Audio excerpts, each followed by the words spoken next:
I am Barbara Wadsworth, and on behalf of the Graduate Student Division, we wanted to welcome everyone and thank everyone for being here today for our fourth webinar in the Pioneers in Dairy Science webinar series.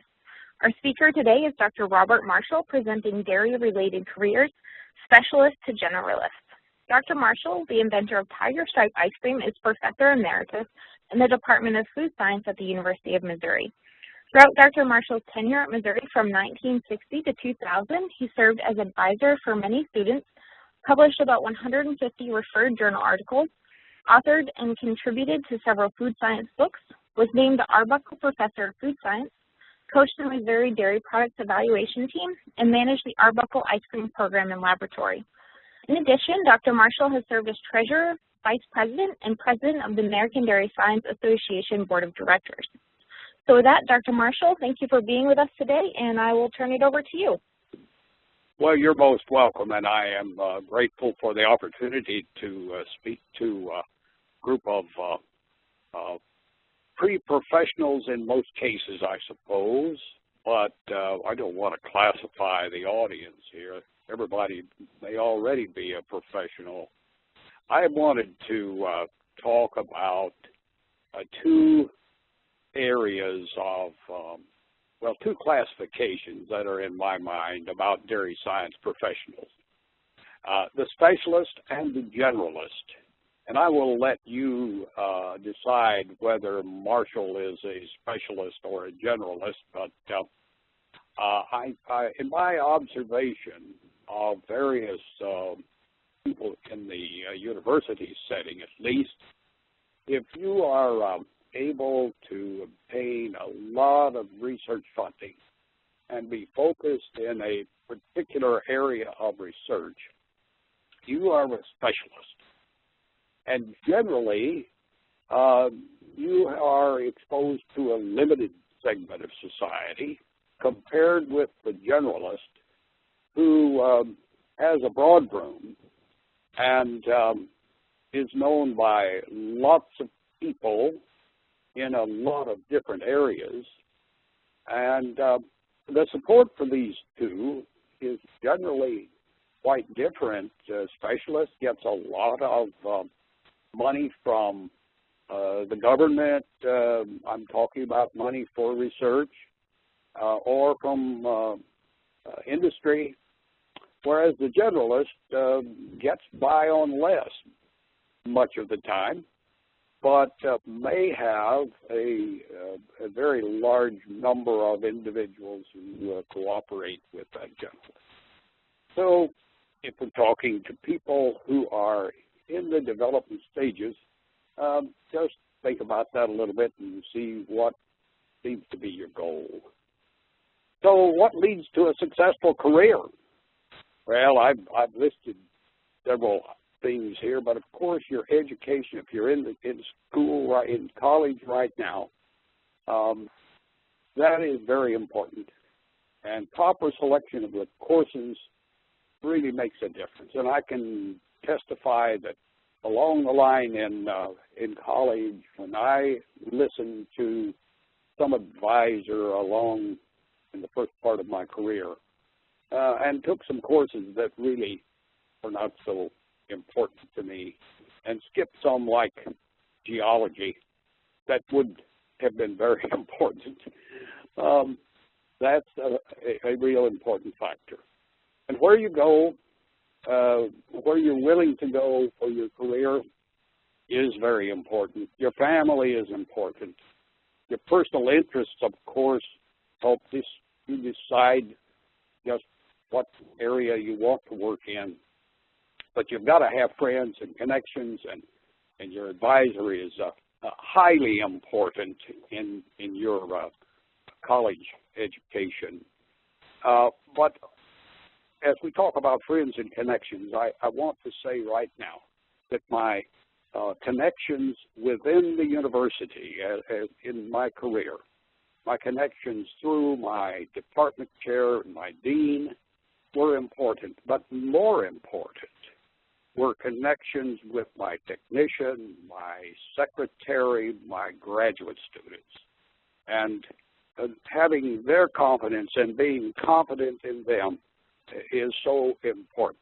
So keep that in mind. Of course, your ability and your personality are important too. And so what did I experience in making decisions through college? I didn't start out with my major in food science. I started out in dairy husbandry with the goal of getting into the milk production area. That side, maybe some specialty in dairy production. But then along the way, I discovered that the food side, the dairy food side, was more of what I wanted, and I really was interested in microbiology and so forth. So that led me on to select an advisor and some courses and an area of research that resulted in what you're going to see later. So I did a bachelor's degree at the University of Missouri and went off for 3 years as a pilot in the U.S. Air Force during the Korean War. And when I came back to the same university. Many people these days will not do that. They will choose a broader course. They will go to some other university.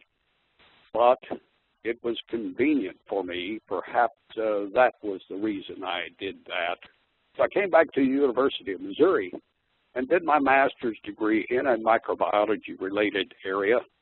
The Petrifilm, which is used to replace the standard plate count in many of the laboratories today, was right new. It was brand new, and so I thought we ought to try that out and see just how it compares to that standard plate count that laboratories depended on so much and still do.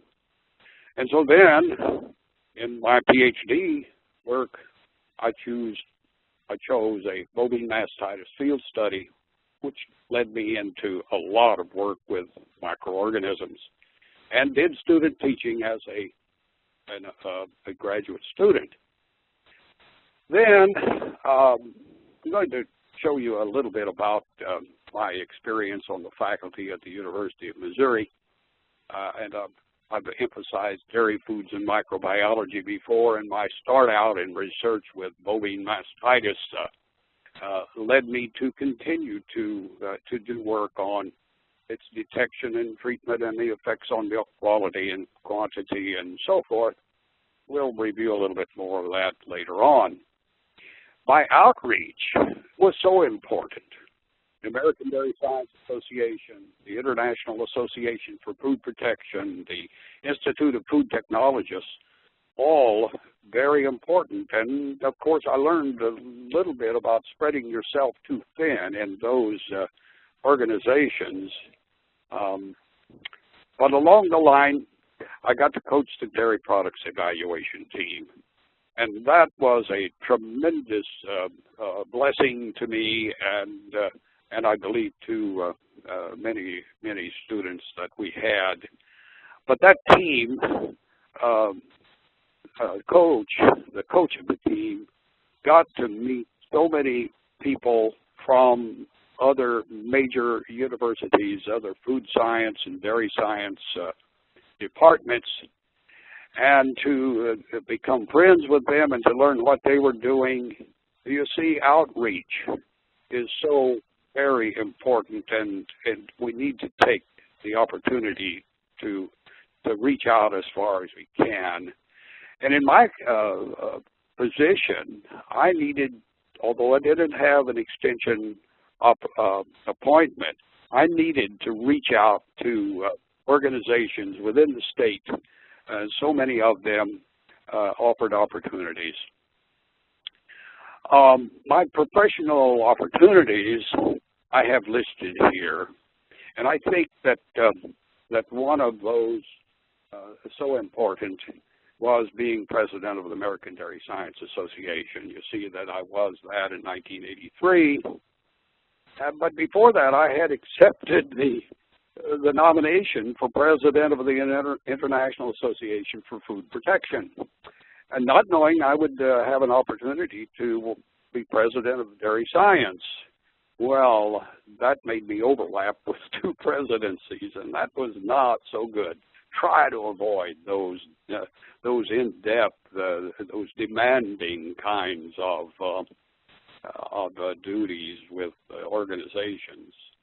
Along the way, Dr. John Campbell and I, in 1975, published The Science of Providing Milk for Man, a really comprehensive dairy science book.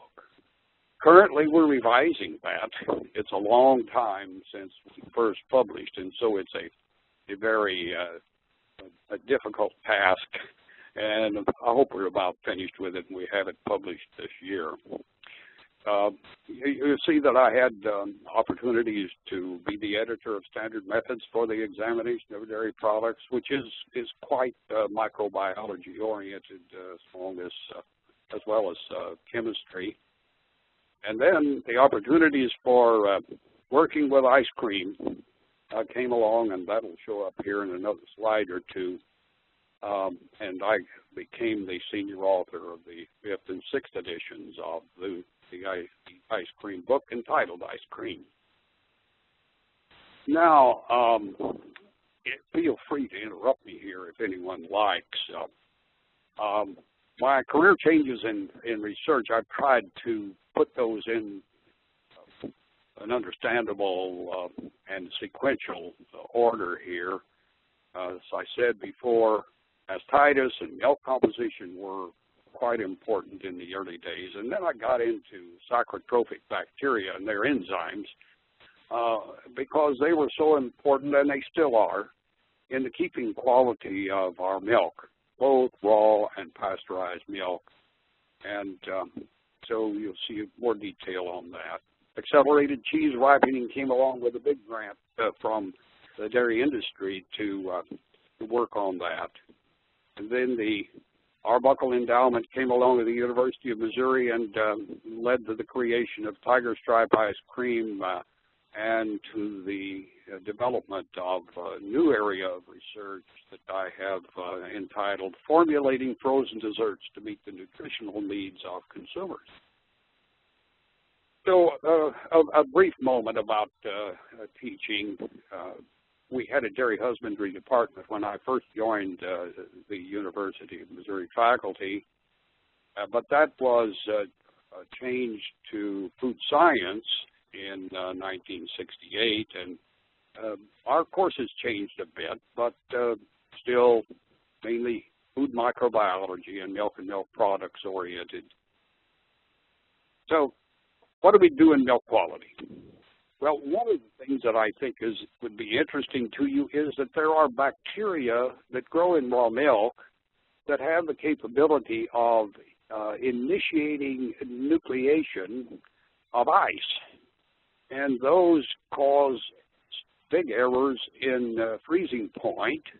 And of course, freezing point is widely used in the industry to detect added water.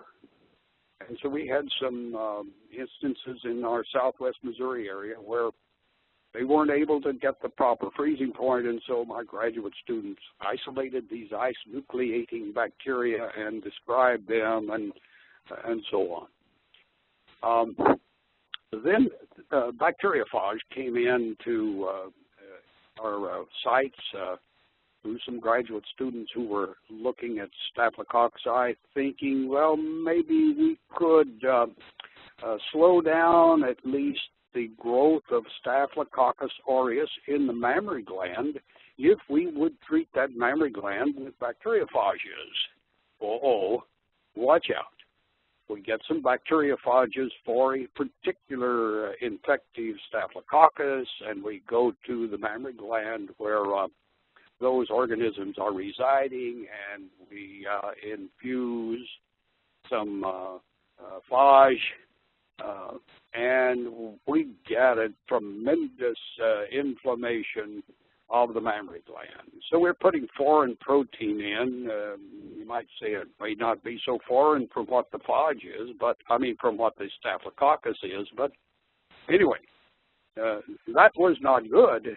And about the same time, some of my one or more of my graduate students got into looking at bacteriophages of the pseudomonads, the sacrotrophic organisms, and thinking that maybe those might have an influence on the bacteria count of these organisms in spoiling milk. And speaking of spoiling milk, the word pyruvate comes up in this slide, and we had a professor from Germany who developed the pyruvate test in Germany, and they were using it as a quality control tool in Germany. And so an enterprising company here in the United States decided they would build an autoanalyzer for pyruvate, and that they needed someone to test it out. And somebody got a hold of me and said, would you like to have one of these instruments? And yes, we might want to do that and get a graduate student to work on this. And then here comes our professor from Germany, and this is another chance to tell you that connections, particularly some of the international connections that you can get in unexpected ways, are really important, because here came the professor from Germany and helped us to get started with this method. And we used it in breeding of milk and so forth, but turned out not all bacteria produce pyruvate at the same rate, and so it didn't seem to work out for quality, it may be quality control, but not in regulatory area. You see something about acid-stressed coliforms, but we'll pass that one on. I want to point out that the leukocytes, the phagocytes, the white blood cells that are put all out by the infected and inflamed mammary gland are very important in control of infections, but they're also important to us in the quality check area, because we can measure the amount of inflammation in a gland or in a whole herd by checking on the numbers of these organisms, and we've done a lot with that. I applied the California mastitis test under the cow and many thousands of times, and we even keep it in the FFA Dairy Foods Career Development event that I've been helping with for many years. We keep it in there so we can teach a lesson to young people about how important these organisms are. Phagocytosis by leukocytes in milk really can change the bacteria count of the milk. So if we've got lots of those leukocytes in milk and we have a bacteria count that's high, it might be going down because those organisms or those phagocytes are engulfing and lysing the organisms. You see a couple of other things at the bottom of this slide about mucoid strains of Streptococcus uberis.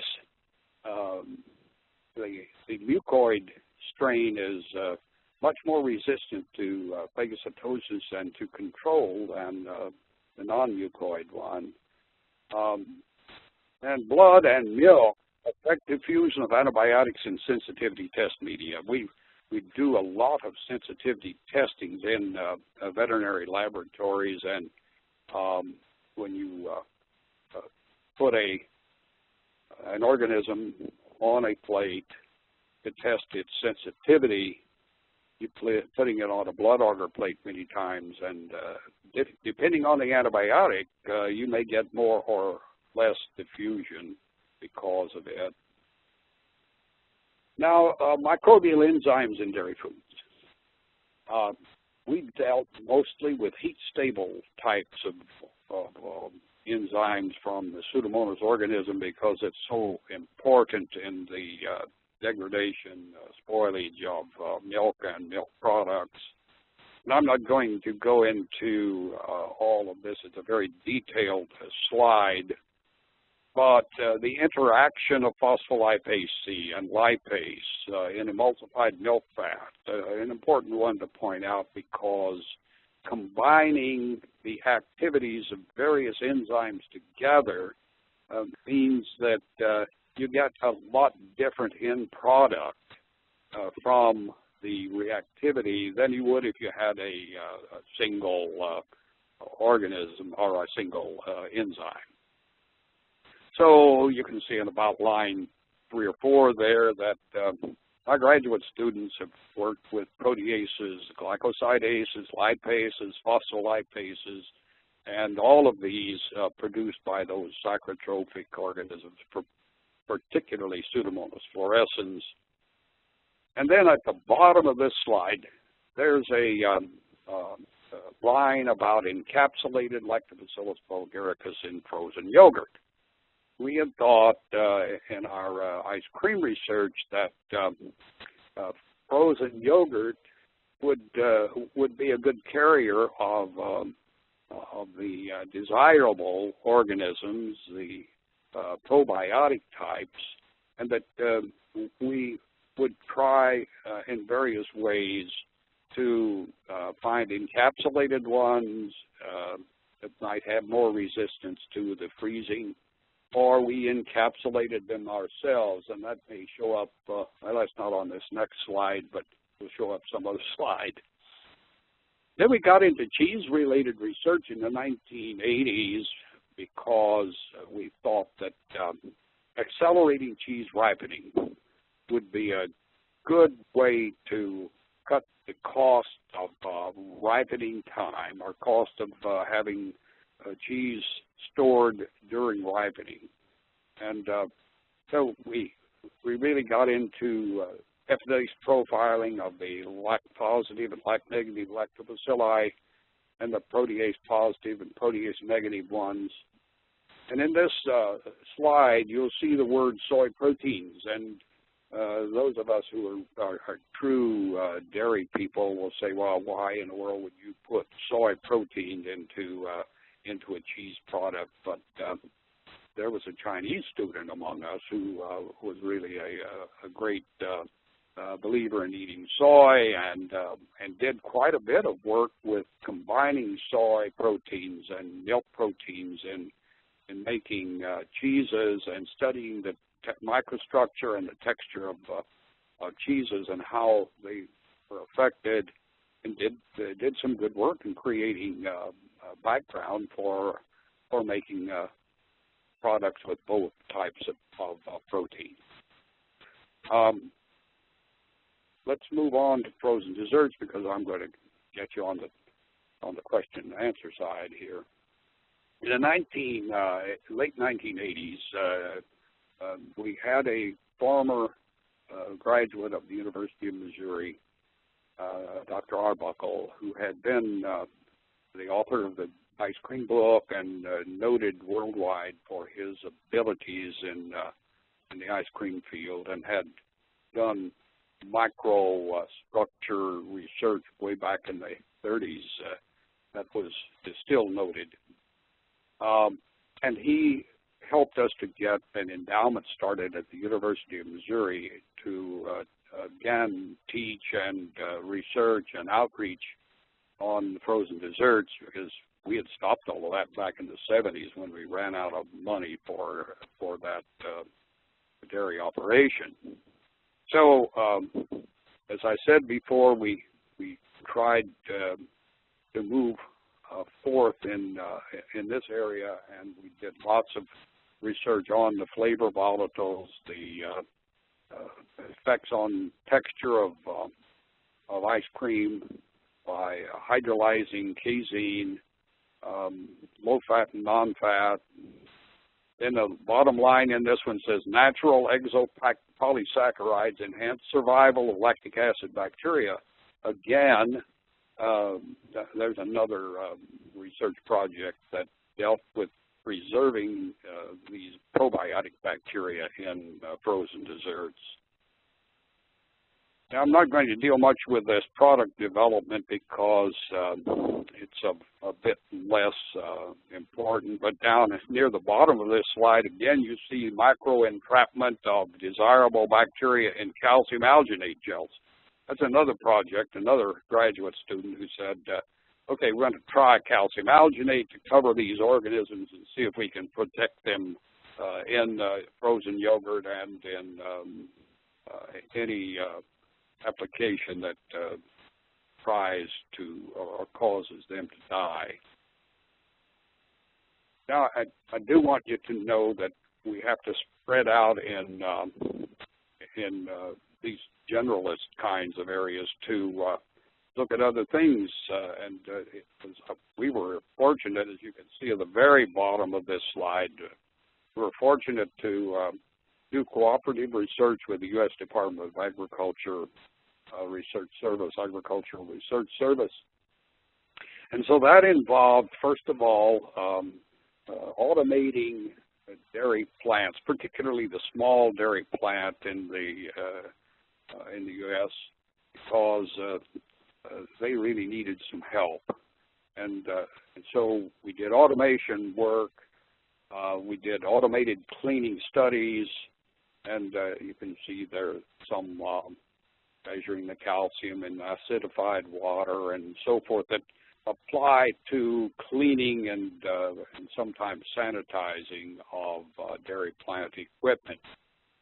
At the bottom line there, the tenacity of dried milk films and high humidity. Why in the world we ever thought about this, I don't know, but you know that if the film is formed and has a high humidity in its presence, it's dried, but it's in high humidity. You would think it would be more soluble and easier to remove, but that was not the case with this particular film.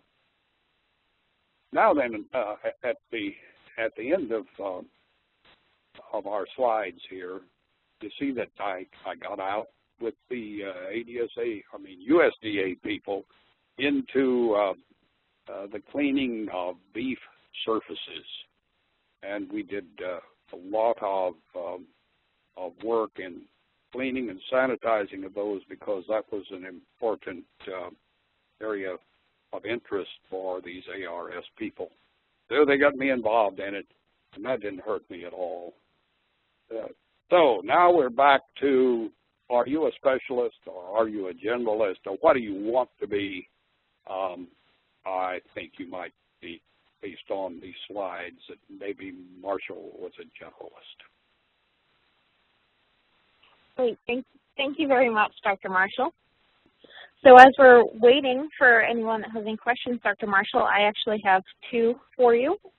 All right. The first one is, you said that you had done all three of your degrees at the same university, and as some of us are starting out our graduate careers, I wondered what the advantages or disadvantages were for doing all three of your degrees at one university versus spreading it out at a few different universities. Well, now that is a really good question, and for myself, there was a great advantage because I got familiar with the university very well. I got to know lots of people, and it just so happened that at the end of my graduate work, a position came open in the dairy science department, and I was the one that they felt suited to take that job. Now, I wouldn't expect that to happen very often. In fact, I don't even expect it to happen that a person these days decides to take all degrees at the same place. But, you know, sometimes the economics dictate where you are able to go. At the time I went to graduate school, I was married with a son. In fact, I was married with a son and a daughter, a brand new daughter. I'd been out in the Air Force for 3 years. So you are sometimes, it's dictated by your economic condition and your opportunities, because the people who had one advisor who had me as an undergraduate student said, I want you as a graduate student. So that made a difference too. That's interesting. Oh, we have a question from Sonia Delzinger, so I hope I pronounced that right. And her question is, where would you say your most meaningful professional connections have been made? Well, in association with people, members of the American Dairy Science Association. I'm not saying that my success with the International Association for Food Protection was not important. I'm saying that one was important too. And you know, and then was an IFT, but not nearly so well known in IFT as in ADSA and the IAFP, used to be IMFS. But I was quite well known. I knew a lot of people in those different organizations, and you just get so many opportunities when you make those types of connections with other professionals in your area. So you've got to reach out. You can't stay in your little cubby hole. Great.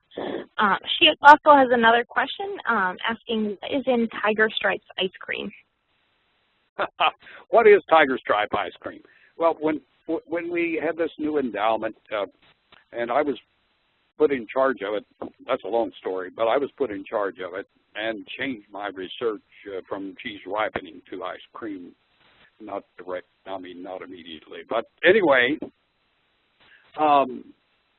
we had a new dairy plant built, a new ice cream store built, and I said to the manager of that operation, we must have a signature ice cream, one that appears like a tiger's skin when you dip it. So it's got to be black and gold. And so how do we create Tiger Stripe? How do we create a black and gold ice cream? Well, you use French vanilla ice cream, which has 1.4% egg yolk solids, which give you some degree of the gold. Got to add a little color. And then how in the world do you make a black chocolate? Well, there's a German process, or Dutch process, a Dutch process for causing cocoa to turn black.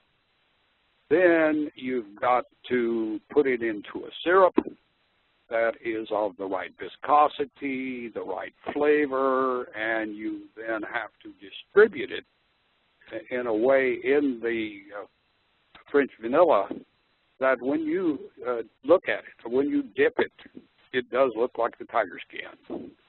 So that's what we did. That's really interesting. That's really neat. Justine Britton has a question. Says that I'm currently a dairy industry professional already. I've spent the last 10 years since undergrad working in milk quality, both field work and in the lab. I'm in a graduate program, but it's online, so I don't get the benefit of networking. And would you suggest continuing this path or seeking a full-time on-campus program? Well, you do need, you do benefit, of course, very much from on-campus. However, it may not be, yes, I would suggest that, but it may not be possible for you to do that under economic situation, or I don't know what your qualifications are for any particular area, but you have to qualify, so to speak, to get into an on-campus program, and you have to get on that campus a person who will take you in and advise you, and you'd really like to have an assistantship or a grant of some kind to support you on campus. And so how do you find the optimal connection? And and which area of your career do you want to emphasize? Is it chemistry, physics, microbiology, taste and odor, sensory? There are a lot of considerations, so I don't know. Along that line, she was wondering how does someone convince a master's program to take a student? How to convince a master's program to take a student? Mm-hmm. Yeah, like how would... Yeah. Yes.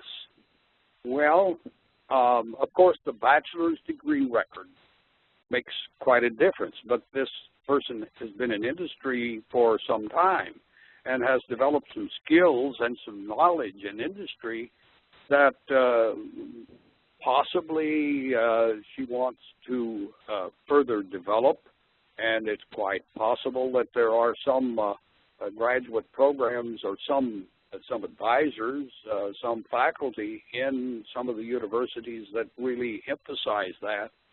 You got to look for those.